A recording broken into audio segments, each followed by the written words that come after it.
하나님의 말씀 호세아서 10장 9절로부터 15절까지 봅니다. 이스라엘아, 내가 기브아 시대로부터 범죄하더니 지금까지 죄를 짓는구나. 그러니 범죄한 자손들에 대한 전쟁이 어찌 기브아에서 일어나지 않겠느냐. 이게 북이스라엘에 대한 이제 하나님께서 징계를 이야기하시는데, 이 기브아라는 곳은 우리가 이미 벌써 호세아 선지자가 언급했던 거예요. 5장 18절에서 전쟁을 알리는 나팔이 울리는 곳이라 이 말이에요. 그렇게 벌써 얘기를 했고, 우리가 호세아서 9장 9절에서는 사사기 19장 20장 사건을 갖다가 이끌어오고 있어요. 그 사사기 19장 20장의 그 사건은 아주 굉장히 이스라엘 역사에서 지금까지 있었던 가장 극악한 범죄예요. 그게 뭐냐면 여러분 아시죠? 레위 지파의 첩을 데리고 돌아가다가 거기에서 기브아에서 이제 그 무례한들이 동성애를 행하려고 그래서 첩을 대신 내주어서 첩이 죽어서 그것을 갖다가 이제 온 12지파에 알리니까 베냐민 지파, 기브아가 이제 베냐민 지파에 속해 있잖아요. 그래서 내란이 일어나게 되잖아요.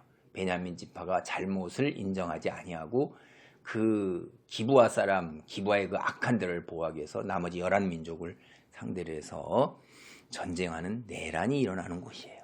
그래서 그게 기브아 그러면 윤리적 타락이 아주 극에 달하는 도시, 그걸 이야기하는 거예요. 그 다음에 또 이스라엘의 군사적인 그 위험이라고 그럴까? 그 군사의 중요성, 그런 것을 우리가 상기시키는 곳이 기브아인 것입니다.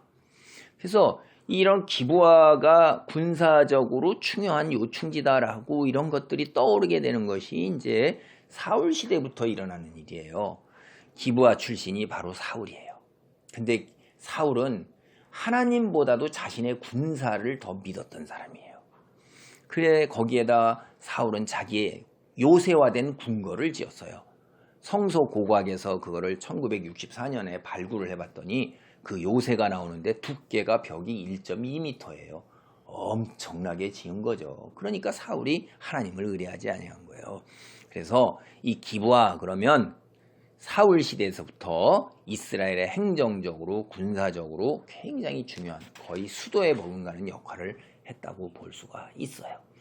그래서 이스라엘은 하나님을 의지하는 게 아니에요. 그들은 뭐예요? 군사력에, 폭력에 이런 의존하는 거예요. 그래갖고선 그것에 대해서 여기에서 꾸짖는 것입니다. 10절입니다.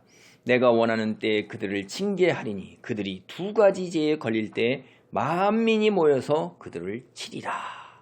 이제 기브아에 꼭 전쟁이 임할 거예요. 기브아에서 전쟁이 시작되는 거니까. 그런데 이들이 이제 두 가지 죄라고 그러는데 이 두 가지 죄가 이제 뭐냐 하는 것이 우리가 좀 그러잖아요. 여기서 두 가지 죄라는 것은 우리가 생각해 볼 때 이제 이게 종교적인 죄, 하나님을 떠난 종교적인 죄. 그래서 그로 인해서 어떻게 되죠? 사회적으로도 부패하고 타락한 거예요. 그러니까 10계명을 생각하면 1계명부터 4계명까지는 하나님을 믿고 섬기는 종교적인 계명이에요.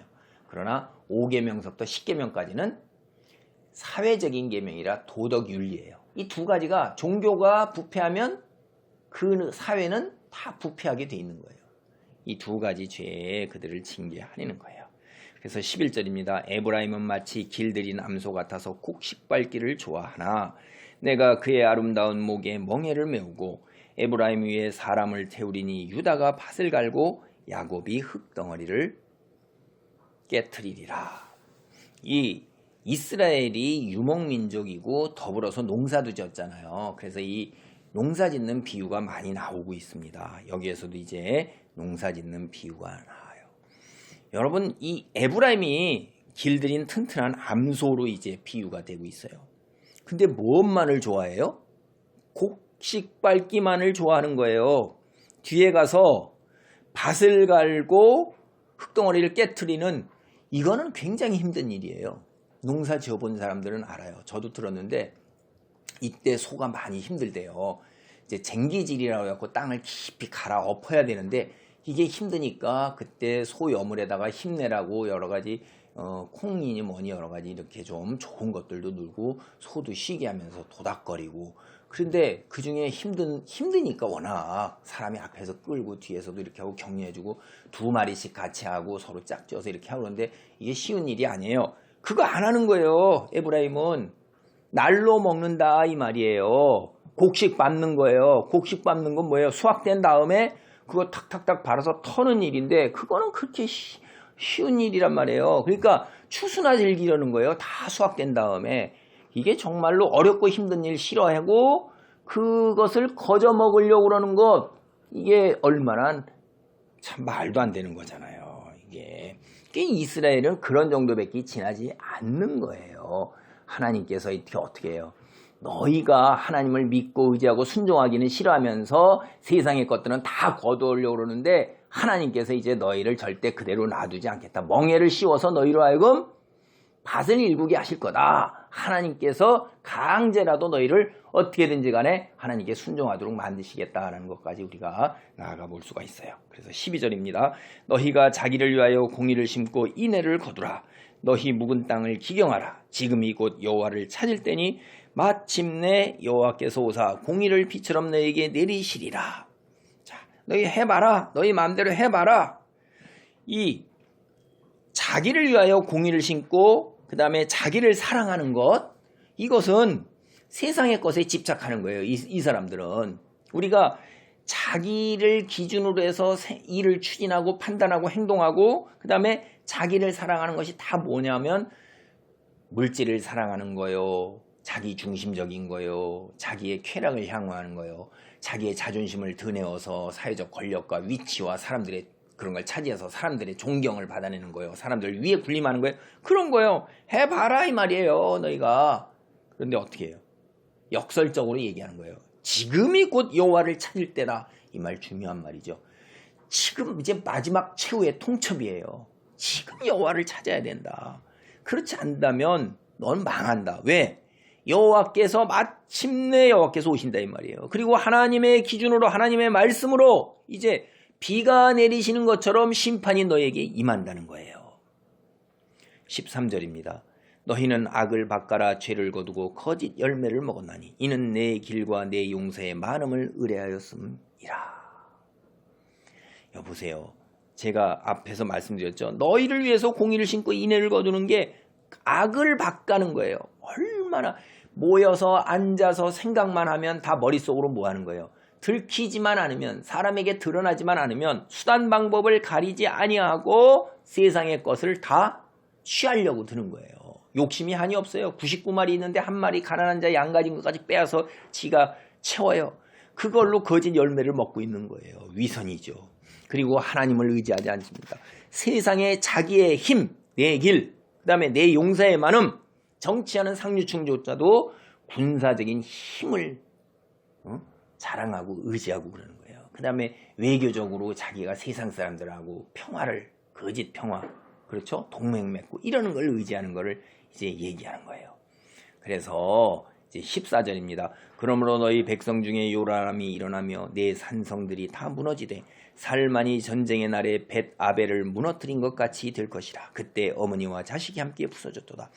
살만과 벳 아벨에 대해서는 정확하게 역사적 기록이 남아있지 않아서 무엇을 가리키는 건지 사실은 정확하게 잘 모릅니다. 그러나 분명한 것은 이때 당대의 사람은 살만과 벳아벨을 너무나 잘 알고 있었다는 거예요. 그래서 살만이라는 장수든지 왕이 와가지고 벳아벨이라는 도시가 무너졌을 때 어머니와 자식이 함께 죽었어요. 그러니까 거기 그 사람이 얼마나 포악하고 끔찍한 만행을 저질렀는가 하는 걸 이들이 다 알고 있어요. 너희가 그렇게 된다는 거예요. 너희가. 15절 너희의 큰 악으로 말미암아 베델이 이같이 너희에게 망하리니 이스라엘 왕이 새벽에 정령 망하리라. 베델이라는 건 뭐예요? 금송아지 세웠던 곳이죠. 북이스라엘의 중요한 곳이에요. 그래서 너희가 이제 그렇게 그렇게 너희가 의지하고 섬겼던 세상의 것, 우상 이런 것도 다 그것이 오히려 거꾸로 너희에게 어떻게 얘기해요? 망하게 되는 징조라는 거예요. 망한다는 거예요. 새벽에 정령만한 거는 생각지도 않았던 순간에 뜻하지 않게 근방에서 망한다 이거예요. 여러분, 살만의 베다벨 당대의 사람들은 너무나 끔찍한 그 만행이에요. 만행을 너무나도 기억하고 있는 거예요. 그것이 너희 몸서리치는 그 만행이 너희에게 다시 일어날 것이다. 다시 정리합니다. 베델, 이제 심히 무거운 죄가 있는 것, 배교했죠, 부정했죠, 거짓 믿음이죠, 도덕적으로 타락했죠, 하나님을 대적하고 있지요. 그래서 하나님이 심판하는 날 군대가 허무하게 무너지고 종교적 중심지였던 것 황폐해지고 그들이 믿고 의지했던 사실 아무것도 해주지 않는 그 왕, 거짓으로 서 있는 왕, 거짓으로 백성을 갖다가 이끄는 왕, 그리고 거짓말로 백성들을 위로하고 살짝 감추는 왕이 죽임을 당하는 거예요. 사람은 우리는 다 죽어서 창조주에게 심판을 받습니다. 이걸 개인적 종말이라고 해요. 그 다음에 예수께서 다시 오시는 말, 전체적인 종말이 있어요. 어쨌든 간에 종말은 분명히 있습니다. 그런데도 우리는 경우에 따라서는 이 사람 보세요. 왕이 새벽에 정령 망하잖아요. 끌려가면서 두 눈이 뽑히고 자기가 보는 앞에서 아들들이 다 죽임을 당하고 여자들은 다 창녀가 되고 끔찍한 걸 겪고 그리고 또 화덕에 타 죽기까지도 했어요. 왕 중에는. 살아 생전에 하나님의 혹독한 심판을 받으면서 또 죽어서도 심판을 받을 수도 있다는 것을 보면서 하나님을 떠난 무서운 죄에 대한 벌이 얼마나 끔찍하고 생각하기도 싫은 끔찍한 것인가를 잘 새겨서 보면서 하나님은 사랑의 하나님인 동시에 무서운 심판의 하나님입니다. 동전의 양면이에요. 한쪽만을 너무 강조하고 한쪽만을 보고 들을 것만을 듣고 볼 것만을 보는 어리석은 자가 되지 마시고 하나님께서 주시는 균형 잡힌 믿음의 사람으로 부뚝 서시기를 바랍니다. 아멘.